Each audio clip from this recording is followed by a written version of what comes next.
Alam nyo,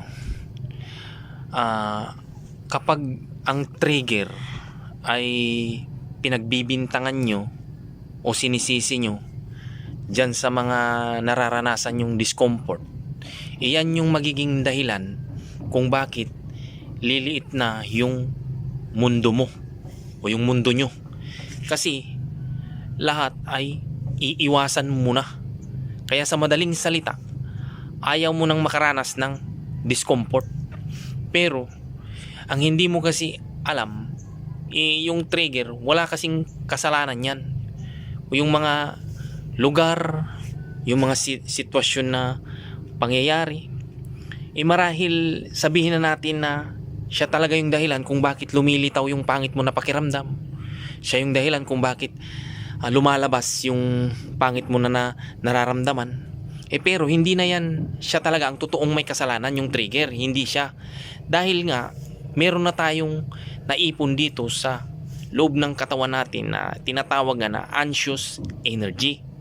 Kaya kahit walang trigger o meron, lalabas at lalabas yan.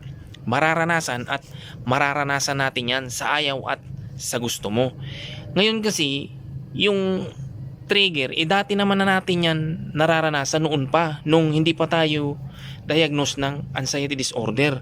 Di ba meron naman na tayong mga ginagawa noon. Meron tayong mga lugar na pinupuntahan at doon sa mga lugar na yun kinakabahan tayo. At doon din sa mga ginagawa natin nagkaroon din tayo ng kaba. Pero di ba hindi naman natin yun pinagbibintangan.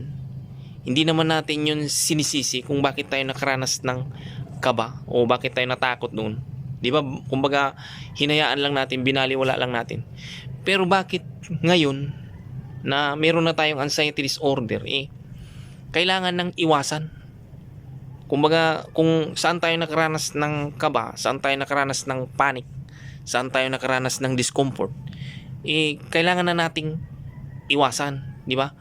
Yan yung sinasabi na malaking kamalian.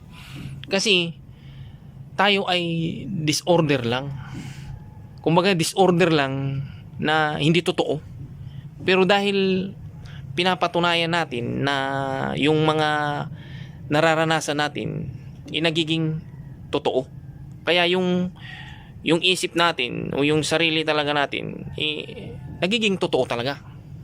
Kaya pag ganun yung nangyayari, liliit talaga yung mundo natin. Kumbaga sinabi na natin sa utak natin na lahat ng trigger delikado. Kumbaga kailangan iwasan, kailangan hindi na yan puntahan. Pero ang katotohanan lang doon ay takot lang talaga tayo o takot ka lang talaga makaramdam ng takot.